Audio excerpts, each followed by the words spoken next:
University admission টেস্টে এবং চাকরির পরীক্ষাতে যাতে এই অ্যাপ্রোপ্রিয়েট প্রিপোজিশন ব্যবহারের ক্ষেত্রে কোনো ভুল না হয়, আইএলটিএস এক্সামের ক্ষেত্রে কিন্তু এই প্রিপোজিশন অংশ থেকে সবসময় কোশ্চেন থাকে। সেই জন্য সকলকে ধৈর্য সহকারে এবং মনোযোগ সহকারে সম্পূর্ণ ভিডিওটি দেখার জন্য অনুরোধ করছি। নেক্সটে যদি আমি আরও কিছু দেখি, যে উই ওয়ান্ট টু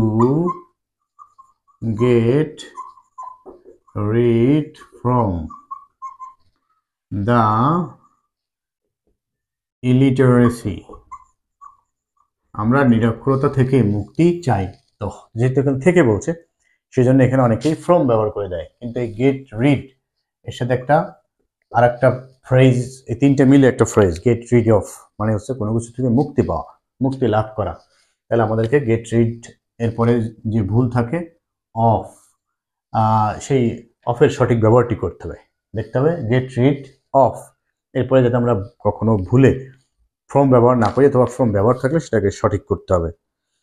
তারপরে গুড অ্যাট, এই গুড অ্যাট আমরা যদি নাও বলি তাও হবে, যে we must be good at English, দক্ষতা বোঝাতে গুডের পরে অ্যাট বসে, we must be good at English. Guilty অফও যদি আমরা মুখেই বলি, সেন্টেন্সে না ব্যবহার করে, তাহলে এই গিলটি এর পরে অনেক জায়গায় ফর দিয়ে দেয় অনেকে, যে দে আর guilty from theft, তো এখানে অনেকে ফ্রম ব্যবহার করে দেয়, কিন্তু গিলটি এর পরে অফ বসবে। তো গিলটি এর পরে ভুল থাকলে ফ্রম বা অন্য কোনো প্রিপোজিশন থাকতে পারে, কিন্তু গিলটি এর পরে অফ ব্যবহার করে। He is guilty of theft, মানে সে চুরির দায়ে দোষী সাব্যস্ত, কিন্তু ফর বা অন্য কোনো কিছু যাতে ব্যবহার না হয়। তারপর হচ্ছে মেনি প্যারেন্টস, অনেক পিতামাতা আর indifferent for their children, যে অনেক বাবা মাই তার সন্তানের জন্য উদাসীন, ইনডিফারেন্ট অর্থ হচ্ছে উদাসীন, অনেক পিতামাতাই তার সন্তানের জন্য উদাসীন। তাহলে অনেক পিতামাতাই সন্তানের জন্য উদাসীন হলে এখানে ফর ব্যবহার করা যাবে না, উদাসীন বোঝাতে ইন্ডিফারেন্টের পরে সবসময় টু ব্যবহার করতে হবে। তাহলে এই ফর বা ফ্রম এইসব জায়গায় ভুল থাকে, সেটাকে সঠিকভাবে আমরা ব্যবহার করলে ইন্ডিফারেন্টের পরে টু।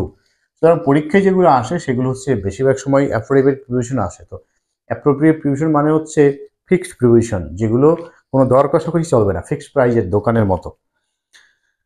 তারপর হচ্ছে ইনডিফারেন্ট আমরা দেখলাম। তারপরে যদি আমরা দেখি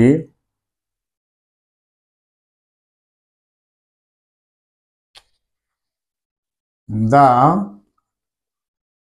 pond is full,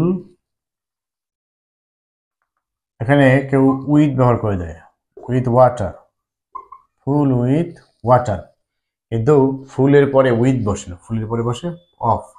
the pond is full of water, পুকুরটি পানিতে কানায় কানায় পূর্ণ। তাহলে কানায় কানায় পূর্ণের ক্ষেত্রে full of, the pond is full of water. তারপর হচ্ছে অনেকে এই জায়গায় আর একটা ভুল হয়, শি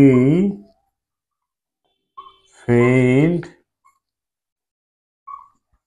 ফ্রম ইংলিশ, সে ইংরেজি থেকে ব্যর্থ হয়েছিল। তাহলে এখানে ফেইল্ডের পরে এই ফ্রম বসবে না, ফেইল্ডের পরে বসবে ইন, যে শি ফেইল্ড ইন ইংলিশ, সে ইংরেজিতে ফেল করেছিল, ফেইল্ড ইন ইংলিশ। তারপরে রয়েছে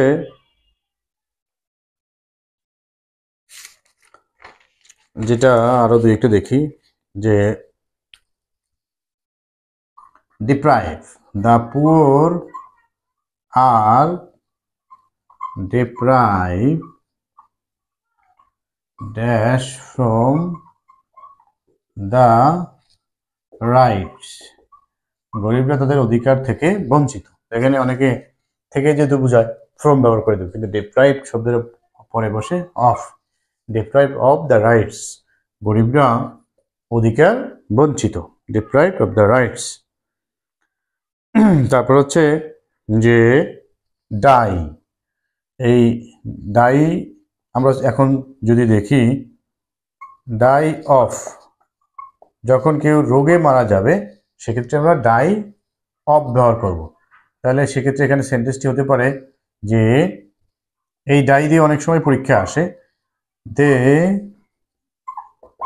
ডায়েড ফ্রম ক্যান্সার, যে তারা ক্যান্সারে মারা গিয়েছিল। তাহলে এখন যেহেতু এখানে রোগের কথা বলছে, তাহলে রোগের ক্ষেত্রে ফ্রম ব্যবহার না করে অফ ব্যবহার করতে হবে। দে ডায়েড অফ ক্যান্সার, তারা ক্যান্সারে মারা গিয়েছিল। তারপর হচ্ছে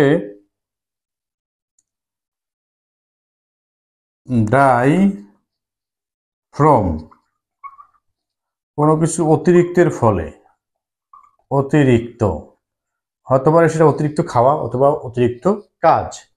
তাহলে he died from over working, যে সে কঠোর বা অতিরিক্ত কাজ করার কারণে সে মারা গিয়েছিল। He died from over working, অথবা সে বেশি খেয়ে মারা গিয়েছিল, তাহলে he died from over eating, সে বেশি খেয়ে মারা গিয়েছিল। আবার যদি আমরা এখানে দেখা যাচ্ছে যে রোগের কথা বুঝিয়েছে, রোগের নাম দেয়া আছে, তখন আমি ডায়েট জায়গায় ফ্রম লিখে দিলাম, তাহলে হবে না। আবার রোগের নাম দেয়া আছে, তখন আমি অতিরিক্ত কোনো কাজ বা অতিরিক্ত কোনো কিছু তথ্য দেওয়া আছে, অতিরিক্ত খাওয়া, অতিরিক্ত কাজ বা অতিরিক্ত মদ্যপান, সেক্ষেত্রে আমি দিয়ে দিলাম ডায়ের পরে অফ, সেটা কিন্তু হবে না। অতিরিক্ত ক্ষেত্রে ফ্রম ব্যবহার করতে হবে। তারপরে যেটা হয় ডাই ফর, এই ডাই ফর হচ্ছে দেশের জন্য যদি কেউ মারা যায়, দেশের জন্য, তাহলে the freedom fighters died for the country, মুক্তিযোদ্ধারা দেশের জন্য মারা গিয়েছিল। তাহলে দেশের জন্য মারা গেলে ডাই ফর, ডাই ফর ব্যবহার করতে হবে। তারপর হচ্ছে ডাই বাই, হচ্ছে কোনো সহিংসতা বা অ্যাক্সিডেন্ট অথবা ভায়োলেন্স, যদি কোনো সহিংসতা অথবা অ্যাক্সিডেন্টে মারা যায় তাহলে die by. Many people die by road accident every year, প্রতি বছর প্রচুর মানুষ রোড অ্যাক্সিডেন্টে মারা যায়। অথবা many people died in July 2024, 2024 সালের জুলাইয়ে অনেক মানুষ মারা গিয়েছিল ফর পলিটিক্যাল ভায়োলেন্স, রাজনৈতিক সহিংসতার কারণে। এরপরে ডাইয়ের পরে আর যে এই চারটি বেশি ব্যবহৃত হয়, অফ, ফর, বাই এবং ফ্রম। ডাই অফ হলো রোগে মারা গেলে, সেক্ষেত্রে যেটাই থাকুক মনে রাখতে হবে ডাই অফ, যে ভুলটাই থাকুক সেটাকে সংশোধন করে অফ ব্যবহার করতে হবে। অতিরিক্ত কাজ করা, অতিরিক্ত খেয়ে মারা গেলে ফ্রম। আর দেশের জন্য বা ভালো কাজের জন্য, শুধু দেশের জন্য তাই নয়, ভালো কাজের জন্য, রিলিজিয়ানের জন্য মারা যেতে পারে অথবা কাউকে বাঁচানোর জন্য, সেই ক্ষেত্রে আমাদেরকে ডাই ফর হবে। আর যদি কোনো অ্যাক্সিডেন্টে মারা যায় অথবা ভায়োলেন্সে মারা যায় তাহলে সেখানে ডাই বাই হবে। নেক্সট হচ্ছে ডিভাইডের পরে ইনটু বসে। The father divided the land into 4 parts, বাবা জমিটাকে 4টা ভাগে ভাগ করেছিল। ডিভাইড ইনটু মানে ভাগ করা। এরপর হচ্ছে ডিফার ফ্রম, এই ডিফার বা ডিফারেন্ট, ডিফার অথবা different, our culture is different by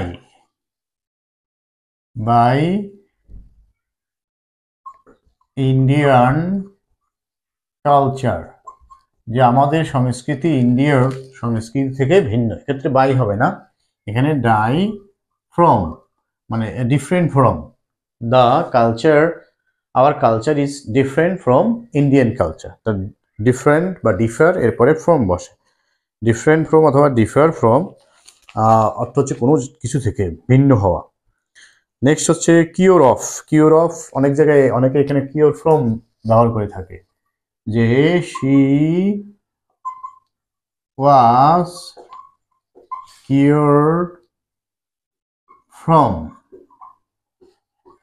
the fever, যে সে জ্বর থেকে সুস্থ হয়েছিল। তাহলে এখানে ফ্রম ব্যবহার না করে আমাদেরকে কিওর অফ, কিওর অফ অর্থ হচ্ছে সুস্থ, সুস্থ হওয়া বা সুস্থ আরোগ্য লাভ করা। এরপর হচ্ছে যে জায়গায় আমাদের ভুল থাকে সেটা হচ্ছে she congratulated me for my success. সে আমার সফলতার জন্য আমাকে ধন্যবাদ জানিয়েছিল। তো যে জন্য বুঝিয়েছে সেজন্য অনেকেই এখানে ফর ব্যবহার করবে এবং কথা বলার সময়, লেখার সময় সব জায়গাতেই এটা ব্যবহার করবে, কিন্তু এটা হচ্ছে ভুল। সেন্টেন্সে এই জায়গায় ভুল থাকে। তাহলে কংগ্রাচুলেটের পরে অন ব্যবহার করতে হবে, এটা আমাদের মনে রাখার বিষয়, যে she congratulated me on my success, আমার সফলতার জন্য সে আমাকে ধন্যবাদ জানিয়েছিল। তারপর হচ্ছে কনসিস্ট। ট্রু হ্যাপিনেস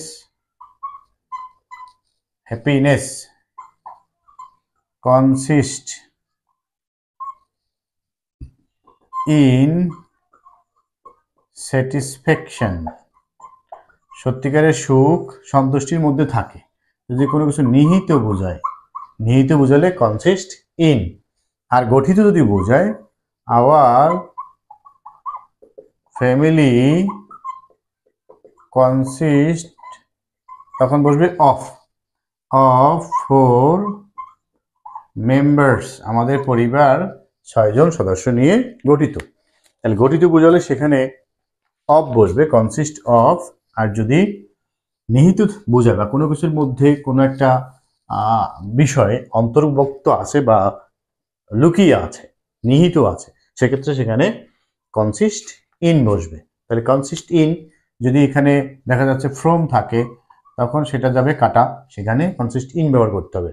আবার কনসিস্ট অফের জায়গায় যদি ইন থাকে তখন সেখানে ইন কাটা যাবে, কারণ যখন সদস্যের কথা বলছে সেটা হচ্ছে গঠিত বুঝাবে, যে Bangladesh cricket team consist in 11 players, সেটা এখানে ইন হবে না, বিকজ ওখানে হলো গঠিত বুঝিয়েছে, সেই জন্য এখানে হবে Bangladesh cricket team consist of 11 players. Next হচ্ছে কাবার্ড। কাবার্ড এখানে অনেকে বাই ব্যবহার করে, অনেকে আবার উইথ। তাহলে এখানে কাবার্ডের পরে উইথ বসবে, বাই বসবে না। যে sky is covered with cloud, যে আকাশ মেঘে ঢাকা। তাহলে কোনো কিছু দিয়ে যখন আবৃত থাকে সেক্ষেত্রে সেখানে উইথ বসে। The board is covered with black cloth, বোর্ডটি কালো কাপড় দিয়ে ঢাকা। তাহলে কোনো কিছু দিয়ে কভার্ড করা থাকে বা ঢাকা থাকলে সেখানে কভার্ড উইথ বসবে। আর ডিপেন্ড, এটা আমরা অনেকেই জানি, ডিপেন্ডের পরে অনও বসে, আবার আপনও বসে, কিন্তু ফ্রম বা অন্য কোনো প্রিপোজিশন বসবে না, ডিপেন্ডের পরে সবসময় অন অথবা আপন বসবে। নেক্সট হচ্ছে কনফিডেন্স। কনফিডেন্স, এই কনফিডেন্সটা অনেক সময় পরীক্ষায় আসতে দেখা যায়। I have confidence dash my quality, যে আমার গুণের প্রতি আত্মবিশ্বাস আছে, কনফিডেন্স আছে। কনফিডেন্সের পর এখানে ইন, যদি টু দেওয়া থাকে তাহলে সেই টু হবে না, সেখানে confidence in. I have confidence in my quality, আমার যে গুণ রয়েছে, আমার যে বৈশিষ্ট্য রয়েছে, দক্ষতা রয়েছে, তার উপরে আমার বিশ্বাস আছে। নেক্সট যে আর কিছু আমরা এগুলো মুখেই বলবো। Believe in, we have believe in god, আমাদের উই বিলিভ ইন গড, আমরা সৃষ্টিকর্তায় বিশ্বাস করি। We believe in single god, আমরা এক আল্লাহে বিশ্বাস করি বা এক সৃষ্টিকর্তায় বিশ্বাস করি, সেক্ষেত্রে বিলিভ ইন। আর বোস্ট অফ, গর্বিত, এটা আমি এর আগেও বলেছিলাম যে we should not boast of our wealth, আমাদের সম্পদ নিয়ে অহংকার করা উচিত নয়। কেয়ারফুল অফ উইথ অ্যাবাউট, তাহলে কেয়ারফুল আমাদের খেয়াল রাখতে হবে। কেয়ারফুলের পরে অফ বসে, আবার উইথ বসে, অ্যাবাউট বসে। তাহলে আমরা এখানে বলতে পারি যে we should careful of our health, অথবা we should be careful about our health.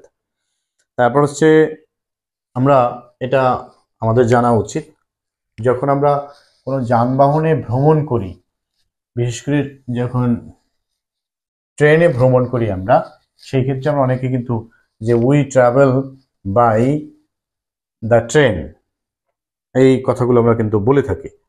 তাহলে এখানে কি হবে সেটা আমাদের জানা উচিত, যে she traveled from train, যে সে ট্রেনে ভ্রমণ করেছিল। তাহলে এখানে ফ্রম ব্যবহার করা যাবে না, train, she traveled by train, she traveled by train, এই জন্য কিন্তু বলা হয় জার্নি বাই ট্রেন, কম্পোজিশনে রয়েছে, আমরা ছোট সময় থেকে পড়ে আসছি journey by train, journey by bus. এখানে ট্রাভেল বা জার্নির ক্ষেত্রে বাই ব্যবহার করতে হবে। আর কমপ্লেইন কারো বিষয়ে অভিযোগ দেওয়া হয়, সেক্ষেত্রে কমপ্লেইন ফর হবে না, কমপ্লেইন অ্যাবাউট। আর হচ্ছে কম্পোস্ট অফ হবে, এই কম্পোস্ট অফ মানে কোনো গঠিত। দ্য পোয়েম কম্পোস্ট, এই জায়গায় আমাদের ভুল হয়, কম্পোস্ট ইন লেখা হয় অনেকে, 60 ভার্সেস, যে কবিতাটিতে 60টা ভার্স হয়েছিল। তাহলে এখানে কম্পোস্ট অফ, কম্পোস্ট ইন হবে না, কম্পোস্ট অফ, ইন হবে না, ফ্রম হবে না, কম্পোস্ট অফ মানে কবিতাটিতে এই 60টি ভার্স অন্তর্ভুক্ত রয়েছে। তাহলে কম্পোস্ট অফ অথবা our class is compost of 50 students, আমাদের ক্লাসে 50 স্টুডেন্ট নিয়ে গঠিত। নেক্সট যেটা আছে যে অ্যানশাস অ্যাবাউট, চিন্তিত, অ্যানশাস অ্যাবাউট। অ্যারাইভ অ্যাট হলো ছোট স্থানে, আর অ্যারাইভ ইন হচ্ছে বড় স্থানে। যে I arrived at West Ham in London, তার মানে হচ্ছে ওয়েস্টহাম হলো ছোট জায়গা, লন্ডন হচ্ছে বড় জায়গা, বড় জায়গার আগে ইন, অ্যারাইভের পরে। অ্যাশেমড অফ, তাহলে I am ashamed, অ্যাশেমডের পরে আমরা যদি ইন থাকতে পারে পরীক্ষা, অথবা ফ্রম থাকতে পারে, কিন্তু সেখানে মাই মিস্টেক, আমি আমার ভুলের জন্য লজ্জিত। তাহলে এখানে অ্যাশেমড অফ, লজ্জিতের ক্ষেত্রে অ্যাশেমড অফ, আমি আমার ভুলের জন্য লজ্জিত, I am ashamed of my mistake. আর অ্যান্সার যাবো এংরি উইথ, এটা আমরা বলেছি এইম অ্যাট, তাহলে উদ্দেশ্য বোঝাতে, যে উদ্দেশ্য। এডুকেশন এইমস অ্যাট হবে, এইমস অ্যাট ট্রেনিং আস, এরপর ভার্ব বললে আইএনজি হবে, ব্যবহার করতে হবে। তাহলে এইম এর পরে অ্যাট ব্যবহার করতে হবে, এইম এর পরে অন্য কোনো কিছু ব্যবহার করা যাবে না, এইমস অ্যাট।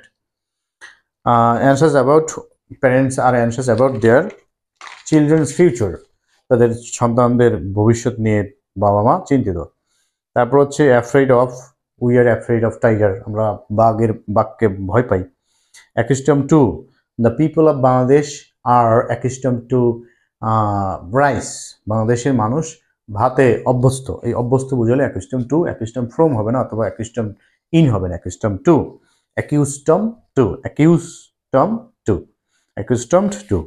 তারপর হচ্ছে অ্যাকিউজ অফ আবার অ্যাকিউজড অফ একই, তাহলে he is accused of robbery, সে ডাকাতির দায়ে দোষী সাব্যস্ত। তারপর হচ্ছে অ্যাবজর্ব হয় ইন, দ্য বয়, ছেলেটি আমরা বলি না খুব মগ্ন রয়েছে, the boy is absorbed in study, ছেলেটি পড়াশোনায় মগ্ন, ছেলেটি পড়াশোনায় মগ্ন আছে। তাহলে এই যে প্রিপোজিশনের আমরা এখানে ভুলগুলো কি হয়, কিভাবে হয় এবং সেগুলো কিভাবে কারেকশন করতে হয় সেগুলো নিয়ে আজকে আলোচনা করলাম। এর পরবর্তী লেসনে আমি আলোচনা করব যে এই কমন মিস্টেকের ক্ষেত্রে পার্টিসিপল বা অন্যান্য যে জিরান্ড রয়েছে, ইনফিনিটিভস রয়েছে, সেগুলো ব্যবহারে কোথায় ভুল হয়ে থাকে। এভাবে ধারাবাহিকভাবে এই সেন্টেন্স কারেকশন অংশে অনেকগুলো ক্লাস আমি নেওয়ার ইচ্ছা রয়েছে, সেগুলো প্রতিনিয়ত এই চ্যানেলে আপলোড করব। আমার দুটো চ্যানেলে, ইংলিশ হসপিটাল 24, যেটা হচ্ছে ইংলিশ গ্রামার এবং যে একাডেমিক পড়াশোনা সেগুলো নিয়ে, আর জব হেল্প বিডি, সেই জব হেল্প বিডি চ্যানেলটি হচ্ছে চাকরির পরীক্ষার্থীদের জন্য এবং ইউনিভার্সিটি অ্যাডমিশন টেস্ট যারা দেবে তাদের জন্য। ওখানে সকল সাবজেক্টের ডিটেলস রয়েছে, বাংলা, ইংরেজি, গণিত, বিজ্ঞান, সাধারণ জ্ঞান সবগুলো। আর ইংলিশ হসপিটাল 24 হচ্ছে স্পেশালি ফর ইংলিশ। তো এই দুই চ্যানেলেই প্রতিনিয়ত এই ভিডিও লেসনগুলো দিয়ে যাব। তো সকলের কাছে অনুরোধ থাকবে, ভিডিও ভালো লাগলে অবশ্যই লাইক কমেন্ট শেয়ার করতে ভুলবে না। যারা এখনো চ্যানেলটি সাবস্ক্রাইব করেনি প্লিজ সাবস্ক্রাইব করবে এবং অন্যদের সাথে বেশি বেশি শেয়ার করবে। আমি সকলের উজ্জ্বল ভবিষ্যৎ কামনা করে আজকে এখানে শেষ করতে চাই। I wish all the best. Thanks for watching. Thanks to